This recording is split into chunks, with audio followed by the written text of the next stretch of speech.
안녕하세요. AWS 빌더스 온라인 시리즈에 오신 것을 환영합니다. 저는 AWS에서 클라우드 파이낸셜 매니저로 근무하고 있는 광래인이라고 합니다. 오늘 세션에서는 AWS 비용 어떻게 사용하고 계신가요? 최적화된 비용 구조 만들기라는 주제로 약 30여 분간 진행될 예정입니다. 이 세션을 통해 평소 관심이 많으셨을 클라우드 비용 관리의 필요성과 실제 적용하실 수 있는 최적화 방안을 얻어가시길 바랍니다. 먼저 간단히 오늘의 아젠다를 짚어보겠습니다. 오늘의 세션은 크게 3가지 내용으로 이루어집니다. 첫 번째로 Why인데요. 제일 먼저 비용 최적화 꼭 필요한 것일까요? 라는 근본적인 질문으로 오늘의 이야기를 시작해보려 합니다. 다음은 What입니다. 꼭 필요하다면 비용 최적화란 과연 무엇인지 알아보겠습니다. 그리고 마지막으로 How, 과연 어떻게 비용 최적화를 실천하실 수 있을지에 대해서 AWS에서 알려드릴 수 있는 방법에 대해서 말씀드리겠습니다. 첫 번째로 Why인데요. 제일 먼저 비용 최적화 꼭 필요한 것일까요? 한번 이야기 나눠보도록 하겠습니다. 가장 먼저 오늘 세션에 참석해 주신 여러분들께 질문을 몇 가지 드리고 싶습니다. 이른바 Do you know 퀴즈입니다. 지난달 유시지로 총 얼마 지불하셨는지 혹시 알고 계시나요? 현재 서비스별 발생하는 유세지가 각각 어떻게 되는지 혹시 알고 계실까요? 최근 3개월 가장 빠르게 사용이 증가한 서비스는 무엇인가요? 그리고 마지막으로 비용 관리를 위해 내가 어떤 노력을 할 수 있는지 혹시 알고 계실까요? 네, 앞서 질문드린 내용에 대해서 모두 답변을 하신 분이라면 아마 AWS 비용에 대해서 많이 고민해 보시고 최적화된 사용을 위해 많은 노력을 하고 계신 분일 것 같습니다. 만약 답변을 못 하셨더라도 걱정하지 않으셔도 됩니다. 오늘 세션을 통해서 설명드릴게요. 자, 그럼 이제 다시 질문으로 돌아와서 비용 최적화 과연 필요한 것일까요? 라는 질문에 저는 Yes 라고 답을 드리고 싶고, 만약 다시 저에게 왜죠? 왜 필요하죠? 라고 물으신다면 바로 클라우드의 경제적인 장점이 우리가 클라우드를 사용하게 된 이유라는 답변을 드리고 싶습니다. 우리가 경제적으로 봤을 때 왜 클라우드를 사용하게 되었는지에 대해 설명드리기 위해서 그래프를 하나 준비했습니다. 아래 그래프의 X축은 시간, Y축은 인프라 비용을 뜻합니다. 우리는 보통 서버 환경의 비용을 예측할 때 나타나는 점선과 같이 시간에 따라 비례해서 비용이 상승할 것으로 예측하곤 합니다. 그리고 이 예측에 따라서 하드웨어 환경에서 서버를 구매하거나 증설을 하게 되면 이렇게 주황색 그래프와 같이 비용이 발생하게 됩니다. 근데 이렇게 온프레미스 환경에서 서버를 갖추었을 때 과연 실제 서버 수요는 어떻게 발생할까요? 바로 여기 나타나는 하늘색 그래프처럼 탄력적인 곡선 형태로 발생하게 됩니다. 그런데 실수요와 예측이 이렇게 다르게 나타나는 경우에 먼저 공급된 인프라 환경보다 수요가 적을 때, 이때는 점선과 같이 기회비용이 발생하게 되고요. 만약 늘어난 수요에 기존 온프레미스 환경이 탄력적으로 대응하지 못하는 경우 연두색 삼각형과 같이 서비스 수요를 감당하지 못해서 비즈니스 손실이 발생할 수도 있습니다. 그래서 우리는 비용적인 관점에서 클라우드를 선택하게 되었습니다. 기존 온프레미스와 달리 클라우드를 사용하시는 경우에 보이시는 노란색 그래프와 같이 탄력적인 수요와 유세지 증가, 감소에 대한 유연한 대응이 가능합니다. 따라서 이 그래프를 보셨을 때 우리가 온프레미스에서 클라우드로 옮겨온 가장 큰 이유, 그중 하나는 아마도 수요에 대해 탄력적으로 반응하며 수요와 가장 최적화된 비용을 지불할 수 있다는 클라우드의 경제적인 장점이라는 것을 다시 한번 기억해 볼 수 있습니다. 따라서 경제적인 이유가 클라우드를 선택한 큰 이유 중 하나인 만큼 기왕 사용하는 클라우드, 나한테 꼭 맞게 필요한 만큼만 사용하면 더더욱 좋겠죠? 클라우드는 내가 필요할 때 온, 오프에서 사용하는 수도꼭지처럼 탄력적으로 사용할 수 있겠지만 마냥 물을 틀어놓으면 수도세가 많이 나오듯이 클라우드도 무계획적으로 사용하시면 많은 요금이 발생할 수 있습니다. 수도꼭지에서 흘러나온 것이 꼭 물뿐만이 아니라 비용이라는 것을 기억하라는 이 그림처럼 말이죠. 그렇기 때문에 우리는 클라우드를 그냥 사용하는 것이 아니라 최적화된 클라우드를 잘 사용해야 하는 것입니다. 그렇다면 이제 why, 왜 비용 최적화가 필요한 것인지에 대한 답이 되셨을까요? 다음 장표로 넘어가 보겠습니다. 다음 주제는 what, 과연 클라우드 파이낸셜 매니지먼트, 클라우드 비용 관리는 무엇일까? 입니다. 클라우드 비용 관리란 첫 번째로 여러분들께서 현재 내가 사용하고 있는 서비스가 무엇이고 얼마인지 그리고 트렌드가 어떤지 등을 아는 것입니다. 지피지기 백전백승까지 가지 않아도 현재 내가 사용하고 있는 유세지에 대한 이해가 선행되어야만 나한테 꼭 맞는 사용이 무엇인지 어떤 것을 줄여야 할지에 대한 계획이 나오겠죠. 두 번째로 최적화 방법 이해와 실천입니다. 무엇이든지 우리가 계획만 세우는 것이 아니라 그에 수반되는 노력이 필요하겠죠. 오늘 제가 소개해드리는 몇 가지 방법과 또 궁금하신 서비스는 어떻게 줄여나갈지 아키텍처까지 함께 고민하시면서 최적화해 나아가시는 과정이 바로 클라우드 비용 관리입니다. 마지막으로 비용 관리의 메커니즘 설계입니다. 통장 관리도 잠깐 오늘 커피 한 잔 안 마신다고 크게 달라지지 않는 것처럼 지속적으로 가계부를 적으면서 늘 관심을 가지는 사람만 텅텅 빈 통장이 아닌 마음 따뜻한 통장을 가질 수 있는 것과 마찬가지입니다. 보이시는 것처럼 최적화된 환경으로 도달하는 데에는 여러 가지 스텝을 거쳐야 합니다. 최종적으로는 우측 하단에 있는 캐릭터가 보이는 최적화된 환경으로 가는 것까지 이 모든 과정이 비용 최적화를 위한 여정이라고 볼 수 있는데요. 오늘 세션을 통해 그중 몇 가지를 소개시켜 드리겠습니다. 네, 다음은 비용 최적화 방법을 알아보는 How입니다. AWS를 통해 어떻게 비용을 줄여볼 수 있을까요? 첫 번째 방법입니다. 발생하는 비용에 대한 가시성을 가지고 이해하는 방법에 대해서 알아보겠습니다. AWS에서는 다양한 방식으로 여러분의 빌링 정보를 제공드리고 있습니다. 첫 번째로는 매월 발행되는 monthly 인보이스입니다. 이 인보이스를 통해서 어떤 서비스를 사용했고 어느 계정에 대해 언제까지 지불해야 되는지에 대한 자세한 과금 정보를 얻으실 수 있습니다. 두 번째로는 빌링 콘솔입니다. 가지고 계신 AWS 계정으로 콘솔에 접속하시면 보실 수 있는데 이곳에서 한 달 동안 내가 어느 리전에서 얼마만큼의 유세지를 썼는지 알 수 있습니다. 필요하시다면 오른쪽 위에 있는 다운로드 CSV 버튼을 통해서 엑셀 파일로도 받아보실 수 있습니다. 세 번째로 코스트 익스플로러를 사용하시는 방법입니다. 코스트 익스플로러에서는 발생하는 유세지 타입, 예를 들어 지불하는 차지 타입, 링크별 발생하는 비용 등을 내가 직접 필터링을 해서 볼 수 있어서 아주 자세하고 좋습니다. 편리하면서도 사용하기 좋기 때문에 가장 추천드리는 툴입니다. 네 번째로 AWS 빌링 파일 분석입니다. 아까 말씀드린 빌링 콘솔의 CSV 파일이나 S3 버킷에 저장하실 수 있는 코스트 앤 유시지 리포트를 활용하셔서 직접 데이터를 분석하는 방법이 있습니다. 만약 지금까지 말씀드린 AWS의 빌링 비저빌리티 외에 다른 뷰가 필요하신 경우에 서드파티의 툴을 활용하시는 방법이 있습니다. 이렇게 지금까지 말씀드린 4가지 종류의 비용 정보를 다시 보자면 첫 번째, 두 번째에 해당하는 인보이스와 빌링 콘솔 정보는 심플하게 작은 리소스 환경에 대해 분석하실 때 사용하시는 것을 추천드립니다. 만약 리소스가 많아지고 복잡해져서 여러 계정을 통합하셔서 운영하실 때는 세 번째, 네 번째와 같이 코스트 익스플로러나 빌링 데이터를 직접 분석하셔서 심도 있는 관찰을 통해 인사이트를 얻으시는 것이 좋습니다. 사용하실 수 있는 몇 가지 팁을 더 드릴 텐데요. 먼저 AWS의 버짓입니다.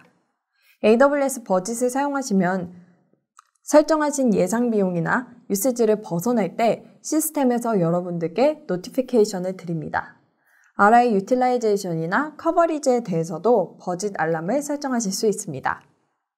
이렇게 하셨을 때 좋은 점으로는 비용 관리와 비용 리포팅의 그 모든 과정을 직접 하시거나 별도의 비용 담당 리소스가 배정되지 않아도 자동화해서 데이터를 받아보실 수 있다는 큰 장점이 있습니다. 다음으로 태깅입니다. 고유 메타데이터를 태그의 형태로 각 리소스에 배정하면 인스턴스나 리소스를 쉽게 관리할 수 있습니다. 태그를 사용하면 용도, 소유자 또는 환경을 기준으로 다양하게 분류하실 수 있습니다. 아까 보여드린 코스트 익스플로러에서도 태그를 기준으로 리소스를 필터링 하실 수도 있습니다. 다음은 오늘의 핵심에 해당하는 비용 최적화 방법입니다. 여기 박스 안에 보이시는 것들이 모두 비용 최적화의 방법들입니다. 제목에 적힌 것처럼 이 모든 것을 한 번에 하지 않으셔도 됩니다. 내가 실천하기 쉬운 것부터 하나씩 하시다 보면 어느덧 최적화된 클라우드 환경에 도달하실 거예요. 연두색 박스를 먼저 보겠습니다. right 사이징은 인스턴스 사이즈를 딱 맞게 조절하는 것이고요. delete idle 리소스는 사용하지 않는 유휴 자원을 삭제하시는 삭제 효율화입니다. S3 인텔리전트 티어링은 스토리지 오브젝트를 액세스 패턴에 따라서 적합한 티어로 이동해 주는 것을 뜻합니다. 빨간 박스를 보시면 스케줄링이 보이는데요. 이는 클라우드 포메이션 템플릿을 써서 스케줄링 하는 것을 뜻하고요. RI와 SP는 Reserved Instance와 Savings Plan인데 AWS의 가격 정책 중 하나입니다. 오른쪽에 파란 박스를 보시면 가격 정책인 스팟, 서버리스 환경 조성, 오토 스케일링 사용, 또 아키텍처를 처음 구성하실 때부터 비용 최적화에 대한 목표를 가지고 하는 방법이 있습니다. 오늘 주로 다룰 방법은 왼쪽에 연두색 그리고 빨간색 방법에 대해 지금부터 좀 더 자세히 말씀드리겠습니다. 첫 번째 방법은 right 사이징입니다. right 사이징이란 퍼포먼스 니즈를 충족하며 가장 저렴한 인스턴스를 선택하는 것을 뜻합니다. 인스턴스의 사이즈를 낮추기만 해도 50% 이상의 절감 효과를 볼 수 있기 때문에 보통은 가장 먼저 right 사이징을 체크하시는 것을 추천드립니다. right 사이징을 하기 위해서 분석을 할 수 있는 3가지 방법을 알려드리겠습니다. 첫 번째로는 클라우드 워치 지표를 직접 분석하는 방법입니다. CPU 사용률, 네트워크 용량, 인스턴스 실행 시간 등을 직접 분석하시는 방법이 있습니다. 하지만 이것을 직접 분석하는 것이 어렵다면 두 번째와 세 번째 방법을 추천드립니다. 두 번째는 코스트 익스플로러를 사용하셔서 right 사이징 추천을 받는 방법이고 세 번째 또한 AWS 콘솔에서 이네이블 하실 수 있는 컴퓨트 옵티마이저입니다. 두 번째와 세 번째의 다른 점은 두 번째에는 코스트 익스플로러는 CPU 유틸라이제이션만을 고려한다면 컴퓨터 옵티마이저의 경우 클라우드 워치 지표를 시스템에서 분석해서 좀 더 퍼포먼스를 고려해서 드리는 추천이라고 보시면 됩니다. 그중 두 번째에 해당하는 코스트 익스플로러 사용 방법을 조금 더 자세히 보여드릴게요. 비용 탐색기, 코스트 익스플로러를 활용하는 방법입니다. 왼쪽에서 권장사항을 누르시면 보실 수 있는데요. 비용 탐색기는 지난 2주간의 사용량을 바탕으로 위 박스와 같이 최적화 기회와 예상 절감액과 비율을 보여줍니다. 그리고 참고로 최근에 추가된 새로운 기능으로 전에는 같은 인스턴스 패밀리 내에서만 right 사이징 추천을 드렸는데요. 이제는 다른 인스턴스 패밀리에 대해서도 추천을 드릴 수 있게 되었습니다. 이렇게 옵션을 택하신 후에 인스턴스마다 이 아래 보시면 modify 혹은 terminate과 같이 취할 수 있는 권고사항을 볼 수 있습니다. 여기서 특정 modify 인스턴스에서 보기를 클릭해 주시면 이렇게 내가 지금 선택한 인스턴스를 terminate 하면 좋을지 modify 하면 좋을지를 먼저 추천을 하고 또 클릭하셨을 때 예를 들어 T2 마이크로를 T2 나노로 수정하라는 추천사항을 받아볼 수 있습니다. 이렇게 코스트 익스플로러를 통해서 right 사이징 추천을 한번 받아보시길 추천드립니다. 두 번째 방법으로 elasticity 증가입니다. 아까 클라우드 경제성 그래프를 통해 보여드렸듯이 탄력적으로 리소스를 운영할 수 있는 것이 바로 클라우드의 가장 큰 장점입니다. 클라우드 도입 이후에도 운영하는 과정에서도 인스턴스를 탄력적으로 운영하시는 것을 추천드립니다. 화면에 있는 인스턴스 두 개를 예를 들어 보겠습니다. 왼쪽에 있는 인스턴스 A는 실제로 지금 서비스가 제공되고 있는 프로덕션 환경이고요. 오른쪽 B는 테스트 환경입니다.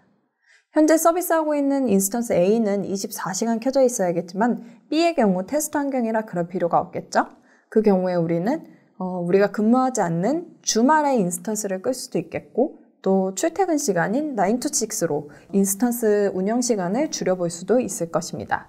이렇게 인스턴스 운영하시는 시간을 탄력적으로 하셨을 때 이미 한 4분의 1가량으로 비용이 많이 절감되었는데요. 이 방법 또한 고려해 보시는 것을 추천드립니다.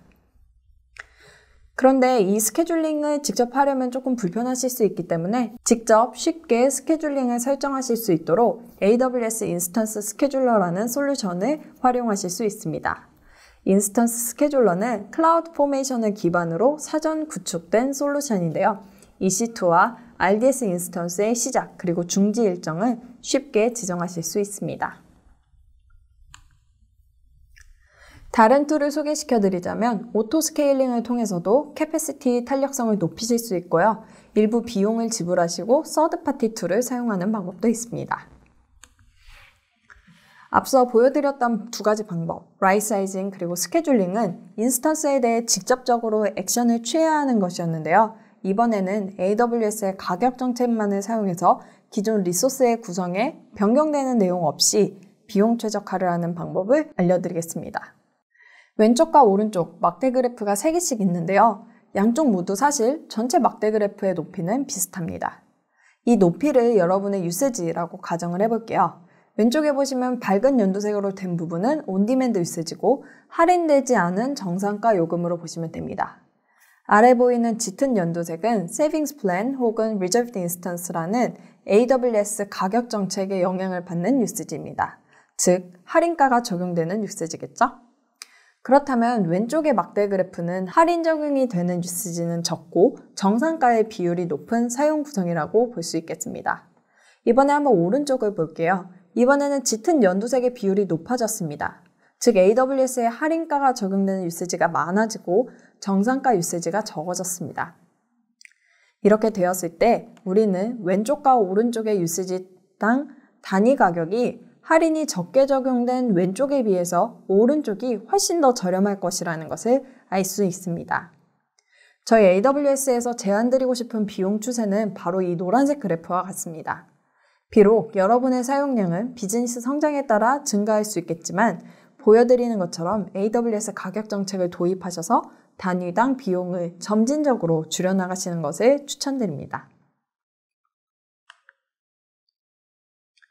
그렇다면 AWS의 가격 정책에 대해 조금 더 자세히 설명드릴게요. AWS는 현재 온디맨드, 예약 인스턴스, 세이빙스 플랜, 그리고 스팟 인스턴스 이렇게 4개의 가격 모델을 제공하고 있습니다.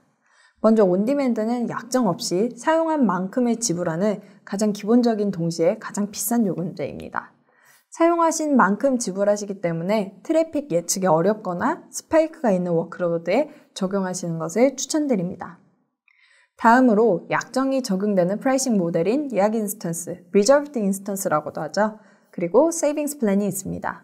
이 예약 인스턴스, RI와 세이빙스 플랜 이 두 가지 모두 1년 혹은 3년 약정하셔서 온디맨드 대비해서 최대 75%, 72%까지 할인이 가능한 가격 모델입니다.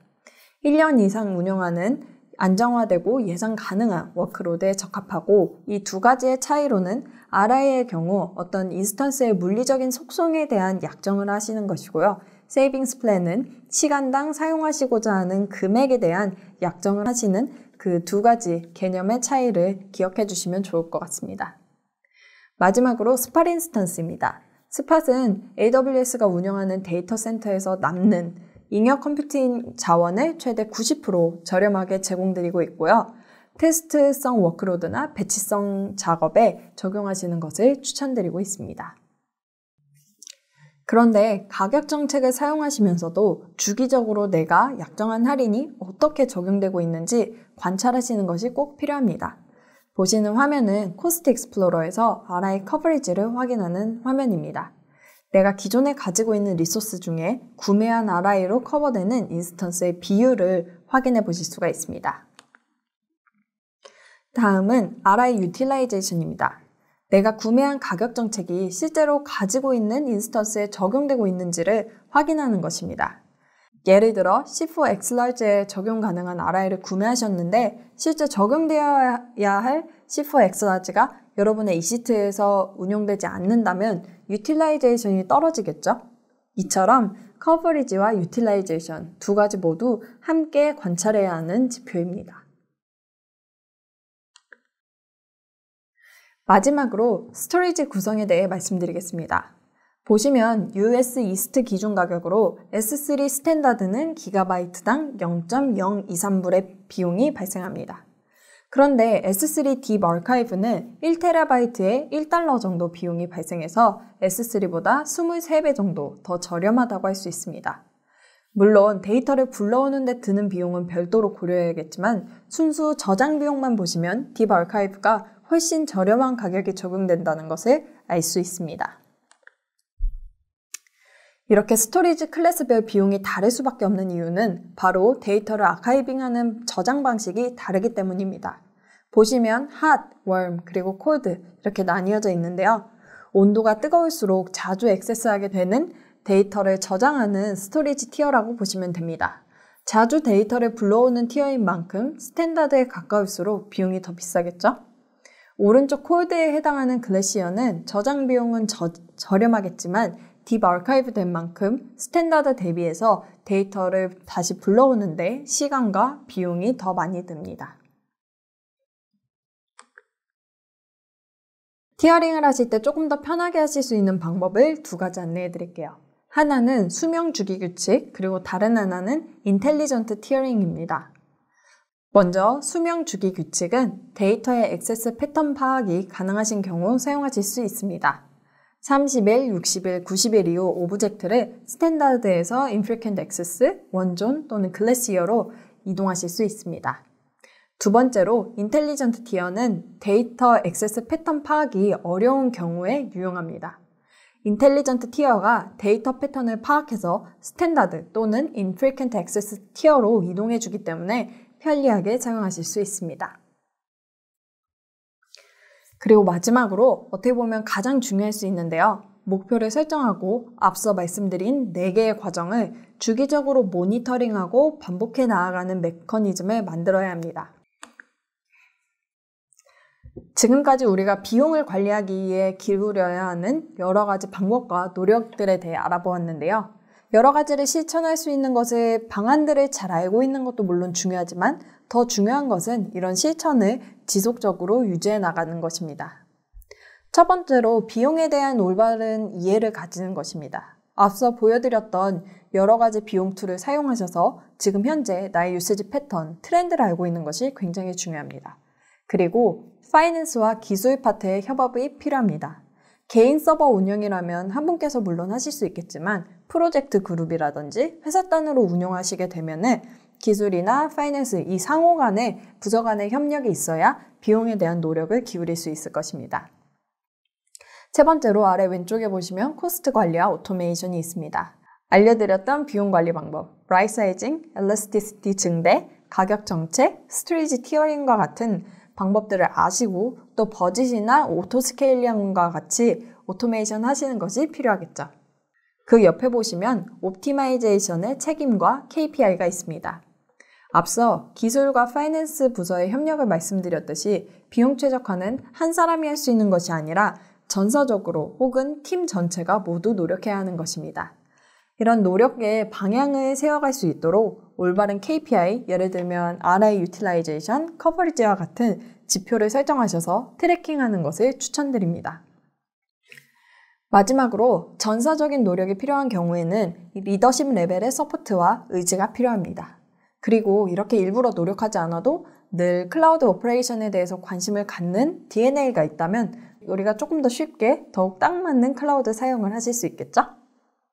오늘 세션에 제가 준비한 내용은 여기까지입니다. 혹시 궁금하신 내용이 있으면 언제든지 편하게 문의 부탁드리고요. 오늘 안내드린 최적화 방안을 잘 활용하셔서 AWS와 함께 여러분의 비즈니스가 더욱 성장하기를 응원하겠습니다. 무료 AWS 디지털 교육을 통해 자신이 편한 시간과 장소에서 새로운 클라우드 기술과 서비스를 배우실 수 있습니다. 화면의 링크를 참조하셔서 aws.training에서 무료 AWS 디지털 교육을 등록해보세요.